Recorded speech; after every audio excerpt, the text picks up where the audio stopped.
Hey yo, what's the good? It's your boy Super Kev. Welcome to another episode of the Super Kev Livecast Season 4. We on YouTube. For those of you new to the page, welcome to the hottest to-do list show on the internet. If it's not, your job is to let me know who got it so I can like, comment, share, and subscribe to their page. Same way I ask you to like, comment, share, and subscribe to yours truly. Alright. Welcome to another week of the 7 forms of income. And we're going to continue to revolve this wheel until we get to 365 episodes in 365 days. So this week's theme, just like I told y'all, is going to be the 7 forms of income from the perspective of an elementary school student. Obviously, elementary school kids are pretty young. They probably are not watching these videos. So I'm definitely speaking to the parents of elementary school aged students, all right, or children. And the first form of income is earned income, exchanging your time for money. Always follow the 65-25-10 rule. Shout out to whoever's watching. It's not telling me no names, but shout out to you. Follow the 65-25-10 rule. Now, excuse me, if you give your children allowance or you're a child who receives allowance, then you can definitely think of that as either an income 1 or an income 2. Every elementary school student's or child's job is definitely to go to school and leave with an elementary school diploma. I think everybody can agree to that. The skills that you learn even in a public elementary school are vital, right? I learned how to read in public school at 6 years old, first grade. Addition in the first grade, subtraction second grade, multiplication third grade, division in the fourth grade. I believe fractions in the fifth grade. So you definitely didn't need to leave with elementary school diploma. I'm sorry. So go and get one. But if you get allowance, lucky you. Shout out to the parents who can afford to give their kids a financial head start with allowance and having them manage money at an early age. But then what if you don't get allowance? All right, you grew up like Kev before he became Super Kev. All right, so if you was baby Kev or young Kev, you didn't have no allowance. It is what it is. But that ain't stopped me though. So I don't want to hear y'all making no excuses. And I'm definitely not complaining. Everybody has their own set of circumstances and cards they were dealt. So my job is to do the best with what I got. And as a parent now, I'm definitely thinking about what I could do for my son, even from a distance, to ensure that he has a great life. And a part of his life is the elementary stage. So here's the solution. If you are a parent of any child, so this works for all of them, even if you can afford allowance or not, I'm talking to you. All right? Are you ready? As a matter of fact, y'all let me know in the comments when you're ready. Oh, shoot, nobody's watching. That's cool. What we're all going to do to help our elementary school students, income number 1, is to pay attention to their passions. When do their eyes light up? What makes them happy? What gets them talking nonstop? Pay attention to those things. Once again, it's not financial advice, it's entertainment purposes only. Okay, pay attention to those things. Now, why would I mention passions if we're talking about earned income? Well, first off, y'all know child labor laws. You ain't going to catch no elementary school kid doing work unless they're chores around the house. But as far as like getting a job with a paycheck and a W-2, it's looking kind of slow. You know what I'm saying? I ain't saying it's impossible. I'm just saying it's looking kind of slow. So, excuse me, I don't know why my voice sound like that. I wasn't yelling or singing recently, so I don't know what's going on. I've just been working too much, not getting enough sleep, but I'm doing the best I can, y'all. So anyways, why passions? I believe the passion you have when you are in elementary school,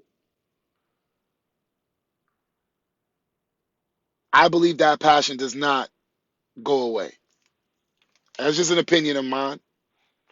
And I made sure to say opinion, so that way, if you disagree, that's cool. We could definitely talk about it. I mean, shoot, I don't know what brave soul is gonna be brave enough to write a comment and talk to me, but one day people will talk to me. And I believe that whatever passion you had as a child, you probably still have it. Now, you could have some limitations, like for example, if you like to play basketball as a child and then you have a multitude of injuries, maybe you might not want to, or maybe it's hard for you to actually play, but that passion for basketball doesn't go away. Therefore, you could be a coach, you could be an analyst, you could be a color commentator, you could be a writer or a journalist. There's so many ways you could stay in the sport of basketball, right? Coach and GM owners, uh,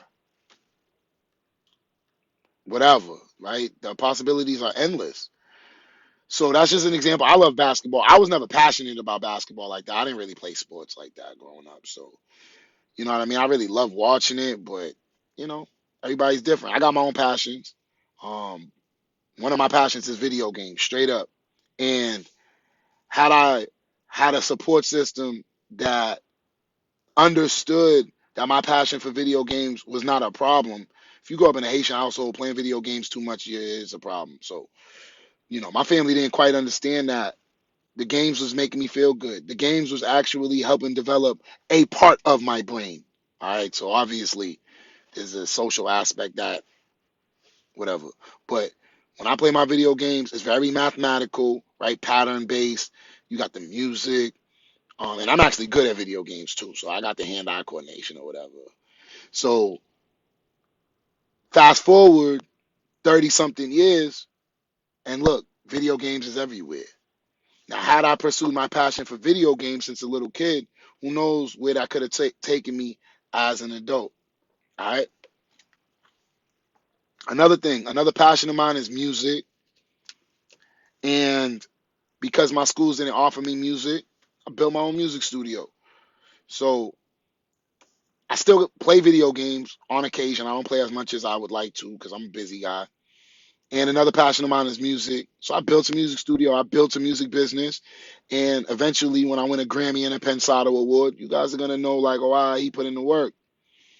What's the common denominator? I loved those things when I was little, and I still love them now.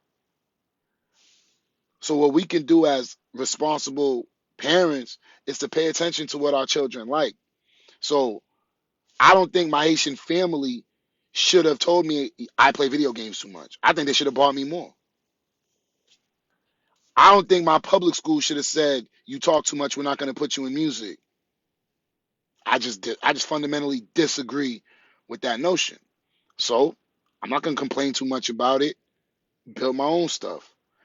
And so the key takeaway to today's lesson with elementary school kids is that when you see a kid has a passion, pay attention, listen to them, guide them in that direction so that they can make a career out of what they love. Can you imagine getting paid every day to do what you love? Now, I know there's some people out there that do that. Shout out to y'all. Most of us ain't.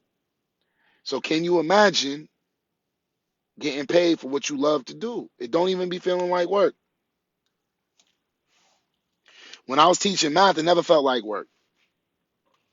But I'm going to probably elaborate on the math teaching tomorrow. Um, Sneak preview. Today is passion, tomorrow is strengths. So I would like, if I ruled the world, I want everybody to work where they love. If you love video games, then you should have some type of video game job. If you love sports, you should have some type of athletic job. If you like helping people, yeah, you could be in the hospital. If you like money, you could be with the banks or the brokers. Yo, there's so many passions and then there's so many careers that children can follow and pursue if we as adults guide them in the right direction. So y'all can see that this is the second day in a row I'm in the whip. No, I'm not here to remind you about street cleaning, but street cleaning is active. I just had another long day. So I was just like, I'm gonna tell y'all straight up, if I'm having long days and I'm in the car late, I do the live from the whip. That's it. Of course, I like in my room with the 3 lights and all the toys, but to do 365 episodes in 365 days, one of the reasons why I be falling behind is because my schedule gets hectic trying to get this money. And then I'm like, oh, I gotta do a show. And I used to wait until I had my outfit ready and the room ready. And yo, bro, if I'm in the whip right now and I gotta wake up in 4 hours, we gonna get this quick episode. Shout out to my very first live that happened in the same car. And I anticipate at least being in the room tomorrow because I'm not going to be working as much. I am working tomorrow, but it's not going to be as hectic. So hopefully I'll be back in the room. All right. And since I don't have no comments on that note, it's your boy Super Kev. As long as I'm A live, there will be A live.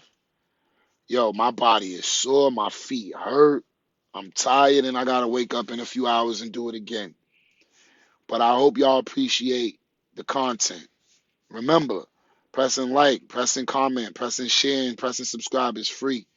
If you want to take your support to the next level, I will be dropping the PayPal or Cash App donation links in the comment section below. I'll pin them.